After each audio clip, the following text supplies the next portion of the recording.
सबसे बड़ा धर्मात्मा। एक राजा के 4 लड़के थे। राजा ने उनको बुलाकर बताया कि जो सबसे बड़े धर्मात्मा को ढूंढ लाएगा वही राज्य का अधिकार पाएगा। चारों लड़के घोड़ों पर सवार हुए और दिशाओं में चले गए। एक दिन बड़ा लड़का लौटा। उसने पिता के सामने एक सेठ जी को खड़ा कर दिया और बताया, ये सेठ जी सदा हजारों रुपए दान देते हैं। इन्होंने बहुत से मंदिर बनवाए हैं, तालाब खुदवाए हैं और अनेक स्थान पर इनकी ओर से प्याऊ चलते हैं। तीर्थों में इनके सदा व्रत चलते हैं। ये नित्य कथा सुनते हैं। साधु ब्राह्मणों को भोजन कराकर स्वयं भोजन करते हैं। गौ पूजन करते हैं। इनसे बड़ा धर्मात्मा संसार में और कोई नहीं है। राजा जी ने कहा, ये निश्चय धर्मात्मा हैं। सेठ जी का आदर सत्कार हुआ और वे चले गए। दूसरा लड़का एक दुबले पतले ब्रह्मा देवता जी को लेकर लौटा। उसने कहा, इन विप्रदेव ने चारों धामों और 7 पुरियों की पैदल यात्रा की है। ये सदा व्रत ही करते रहते हैं। झूठ से तो सदा डरते हैं। इन्हें क्रोध करते किसी ने भी कभी नहीं देखा। नियम से मंत्र जप करके तब जल पीते हैं। तीनों समय स्नान करके संध्या आरती करते हैं। इस समय विश्व में इनसे बड़ा धर्मात्मा कोई नहीं है। राजा ने ब्रह्मा देवता को प्रणाम किया, उन्हें बहुत सी दक्षिणा दी और कहा, ये अच्छे धर्मात्मा हैं। तीसरा लड़का भी आया। उसके साथ एक बाबा जी थे। बाबा जी आते ही आसन लगाकर नेत्र बंद कर लिए। उनकी बड़ी भारी जटाएं थीं। शरीर में केवल हड्डियां भर जान पाती थीं।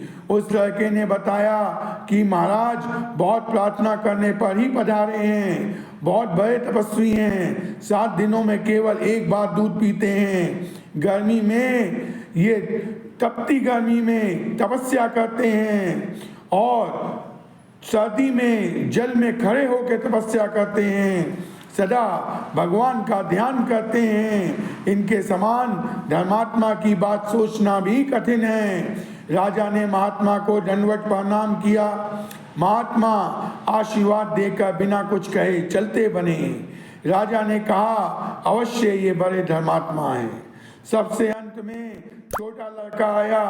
साथ में मैले कपड़े पहने एक देहाती किसान था। वह किसान दूर से ही हाथ जोड़कर डरता हुआ राजा के सामने आया। तीनों बड़े लड़के छोटे भाई की मूर्खता पर हंसने लगे। छोटे भाई ने कहा, ये किसान एक कुत्ते के शरीर में घाव देखकर रुक गया। मैं इसे नोटिस कर रहा था। इसने कुत्ते के सभी घाव को बहुत ही स्नेह से धोया और उसके बाद उसमें मल्लम लगाया। पता नहीं ये धर्मात्मा है या नहीं, आप ही पूछ लीजिए। राजा ने पूछा, तुम क्या धर्म करते हो? डरते हुए किसान ने कहा, मैं तो अनपढ़ हूँ, धर्म क्या जानूं। कोई बीमार होता है तो उसकी सेवा कर लेता हूँ।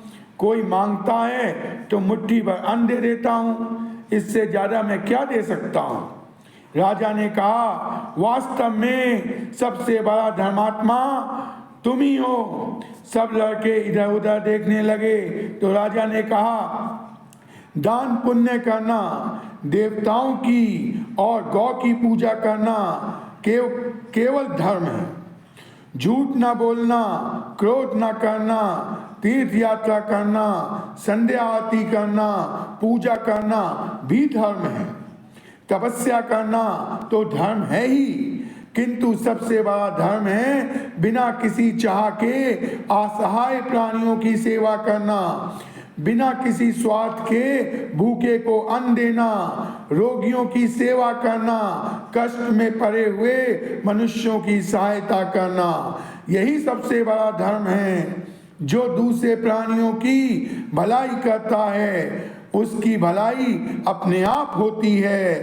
तीनों लोकों के स्वामी श्री हरि विष्णु भगवान जी भी उस पर प्रसन्न होते हैं।